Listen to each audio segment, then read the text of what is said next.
I hang out with a lot of them, so I'm fully aware that the people that wear the corporate secretary's hat are among the most amazing people you can meet. Their wide range of skills are incredible to behold, yet they are among the most humble, the nicest people to be around. That's a primary reason why I came out of retirement to start Zippy Point, to be back amongst friends.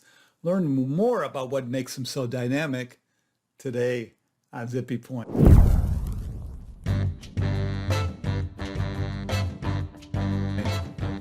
I'm Brock Romanek. I'm a big fan of yous. Corporate secretaries are dope, man. It's rare that they get the recognition they deserve. That's because when they do their job right, everything runs smoothly. There's no bumps to notice. When you look at the incredibly wide swath of things that they do, the unfathomable number of hats that they wear, it's surprising they elect to stay in such a difficult job. It takes a special person to be a corporate secretary, truly. Here's the 21 hats that a corporate secretary must wear to be successful in their job. Many of them overlap a tad, but there really are 21 hats. 1. Being a jack of all trades. Okay, right off the bat, I've confused myself. I Googled the definition of jack of all trades, and it immediately took me to the phrase that includes master of none, and that's not what I mean. A corporate secretary can wear many hats and be proficient at most, if not all, of those areas. So they're a master of all, not a master of none. Perhaps the phrase everything to everyone is more apt here. 2, being organized. When you're wearing 21 hats, you better be organized. Otherwise, there's no way you can cope with all that you need to handle. So perhaps this skill is the most critical for the corporate secretarial role. The real glue. The real glue. You need to pay attention to detail while at the same time keep everyone on task. It's your level of customer service that will allow you to have the board meetings that reflect your company's culture. That customer service is going to allow you to have an efficient board, an effective board, a board that really feels that the company respects the director's time and commitment. So you're a hand holder to the degree that is reasonable and makes sense for this particular board. Along those lines, knowing each director real well, their comfort level is critical. Whether it's how well they know technology, whether it's the amount and format of the board materials that you give them, if they're able and willing to participate in engagement with investors, know what their skill sets are, and know what they need. So you're always looking to remove friction, making sure your directors are comfortable, making sure that they can focus on the key parts of their jobs.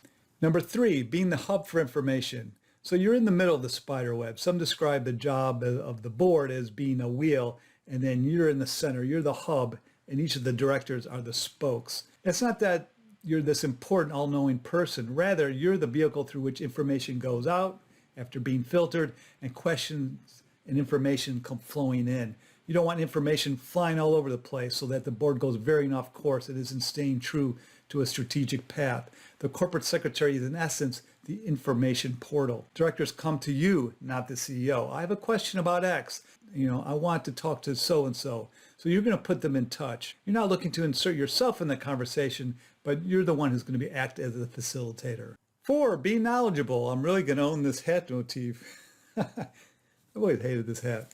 The corporate secretary role has evolved dramatically over the past 2 to 3 decades. In the old days, a corporate secretary job was more ministerial. It didn't require a law degree, and boards often were rubber stamps for the CEO. So board meetings typically were more about having a good time and not really much in the way of real work. That's not true anymore. Back then, corporate secretaries were there just to support the social gatherings, the event planner. Those days are long gone. And that type of characterization of the corporate secretary's role is too. So to do this job properly, you're going to need a solid handle on what is happening with corporate governance, really keeping abreast of the latest developments so that you can speak with confidence when relevant topics come up, like, say, does ISS treat every company like this? Or what do other people do when they get this type of shareholder proposal? You need to have the expertise to answer these types of governance questions from directors so that they can view you as a peer at the appropriate times, that you are the most knowledgeable person in the room when it comes to corporate governance. 5, being persuasive.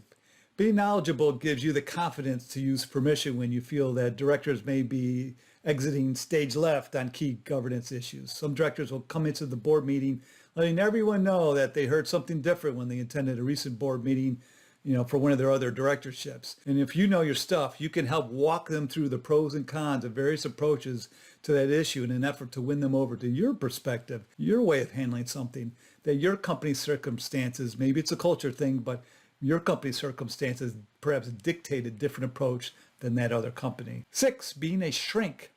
Related to being persuasive is knowing the varying traits, the distinct hot buttons for each of the directors that you work with. Each will be different in their own way, and winning each one of them over might require a different approach.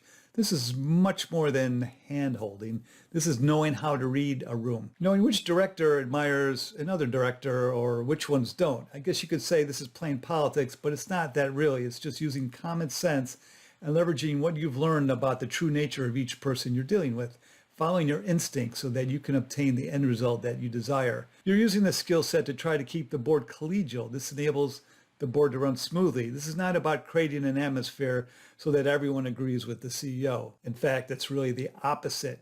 You want each director to be comfortable, to feel safe enough to be able to play the role that they were hired to play, to ask probing questions, consider alternatives thoughtfully, bring fresh ideas to the table, draw all these good things out of each director. 7, being a good listener. Can you stop and just listen? An undervalued skill for sure. Non-judgmental listening is what is required in many cases. Not trying to fix anything, not providing advice. Sometimes people just need to vent to get it out of their system. To hear themselves talk out loud often can bring them back below that red line, to get them to see that perhaps what they're saying really isn't their truth. This is an invaluable soft skill that can help you to understand what kind of things the director needs and one that can really support them in their role. 8, being a people person. You have to be a people person. You have to build relationships, not just with the board and senior executives, but with everyone you come in contact with, which will be a whole lot of people to get your job done. Inside the company, outside of it. The assistants of the directors being a prime example here. You need to get stuff done. You don't have time to screw around with unnecessary drama. And you do that best by being compassionate, being patient, by listening. So you're not rushing around, ignoring all those around you. You're doing the opposite. Really being present, noticing your world. People intuitively recognize which of these extremes you're living in. Are you the calm person who will respond better to someone who actually sees them? 9, being a problem solver. You need to be the kind of person who wants to be helpful, who's going to anticipate needs wherever they are, to be the kind of person who wants to figure out how to address them and to eliminate pain points. You really need to be a problem solver and be the kind of person who thinks 3 steps ahead. What could possibly go wrong? How am I going to stop that from happening before it happens? It's the art of anticipation. 10, being calm and patient. Try to stay calm and patient. As I blogged over on Real Good Fresh, my mindfulness blog, studies show that being calm is contagious. All it takes is one person in the room to shift people in that direction. Anxiety is contagious too. So you need to be that person that moves the board forward through crisis, smiling constantly. This helps build trust between management and the board, and yourself included. 11, being able to delegate. There are things that you can do that probably could be done better by others, either within the company or by contracting it out. So figure out which activities those are and do it. I have a problem doing that myself. Look to unburden yourself of non-value added activity. A good example is leaning on someone in finance to help you balance your budget. 12, being able to stay on budget. You do have a budget. You aren't made of money. So this ties to the point I just mentioned about asking yourself if each activity you're doing is worth the hassle. Rethink old traditions if they don't serve much value anymore and they're much more work, more money than they're worth. So ask, does this really further our goals of an effective board? Balance that against what's expected from you in terms of your customer service. Those considerations will drive your budget decisions. Would my board rather save me this money for something else or spend it on this? 13, being consistent. When it comes to customer service, you better be consistent because some directors will take it personally if they think you're favoring another director over them. This gets particularly tricky when it comes to arranging transportation. Are you calling an Uber, a car service for someone else, but not them? Will they be okay with that? If they're okay with it, fine, go ahead. But if you don't know, err on the side of caution rather than find yourself sitting on their bad side for something that's pretty minor. 14, being firm. Unfortunately, being consistent means sometimes you have to be the no guy or gal. Nobody likes the no guy or gal, but you do have a limited budget and you have the feelings of others to consider. So sometimes you have to push back even though the customer service person inside of you is screaming otherwise. Only by setting boundaries can you properly do your job. This issue typically arises when you're dealing with director travel and reimbursements for things related to that. So it's smart to have a set of guidelines in this area so that you can point at a written document and make that the no guy or gal instead of it being you. 15, being a travel agent. Unfortunately, arranging for travel. 15, being a travel agent. Unfortunately, arranging travel for others is a big part of the job. It's not the most glamorous. Managing travel and logistics and doing it well is so vital to having a happy board. Planes, trains, and automobiles. Lots of hotels. And this just isn't for your directors. You might be doing this for their spouses, the partners of your directors on occasion too. So this is a big topic, one that I'll cover, one that I do cover in another Vid-Guide in depth. 16, being an event planner. Here's another one that I've covered in another Vid-Guide, multiple ones. How to plan the events called board meetings. And then how to plan the annual shareholders meetings. Yep, you're an event planner. And sometimes you act as one of those behind the scenes helpers to a show host where your director has a speaking engagement on behalf of the company, such as them helping them to prepare for a speaking role at the annual shareholder meeting, or perhaps your director is taking part in shareholder engagement. You're holding their hand all the way. 17, being a social coordinator. You're a social coordinator too. Each board meeting held in person typically includes some social time. That's key to forming a collegial board, one that's run well. So one tip is to feed the directors early and often. Food can be the fuel that keeps people happy and get engaged. Woo, party. It starts with having snacks available during the board meeting and then somewhere else.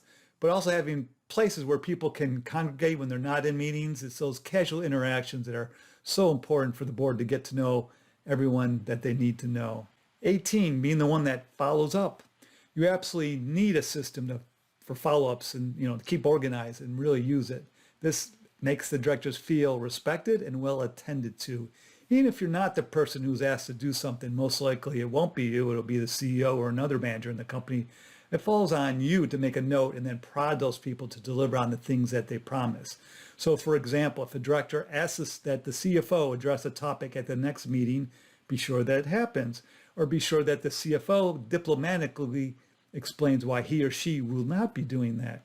You can get back to the director and tell them when the deliverable is coming, perhaps at a particular board meeting, or if it's a study that they've requested, when it's expected to be available as part of the board materials. Or maybe the response ultimately is, I talked to the CEO and we're not going to be able to do it exactly the way you asked us to. Here's what we propose to do instead because we think that makes more sense in this context. So it's better to do something like this than just remain silent and hope that they forget. It's unlikely that they will. So keep a list of the promises made at each meeting and then have a post-mortem afterwards to determine who's going to address each one, along with a deadline. A post-mortem after each board meeting can play a key role here because other people may have heard promises made that you missed somehow, or perhaps they heard that there was a resolution to a promise in a sidebar conversation during a break in the meeting, so you can strike that from your list. 19, being a little sneaky. Sneaky is a loaded term, not really what I mean. This relates to the last point. Touch base with people who had a one-on-one with the director and see if they promise something that requires them to follow up. You're really being the eyes and ears for the board to ensure that they get what they ask for. 20, being the keeper of confidentiality. So you're the school master that's reminding them of their confidentiality obligations, or of their obligations to not spill the beans on the golf course, at a restaurant, at the bar, to blab to a family member, trade secret issues, insider trading problems, all sorts of legal woes that emanate from a slip. Remind them of the negative consequences again and again. Your meeting planning is a part of this. Is your board congregating in places where if they talk shop, they might be overheard? Think about this as you do your event planning. 21, being a publisher. So you're putting together the board materials ahead of each board meeting, and you might be proactive and circulate a summary of the latest governance developments in your field of expertise. You're a publisher and to some degree a teacher, educating directors directly about governance topics or directing them to forums where director education is the focus so they can also hear from these topics from another source. Bringing in experts to a board meeting to help them bone up on substantive issues relevant to the company's business, its industry. Good night, Detroit.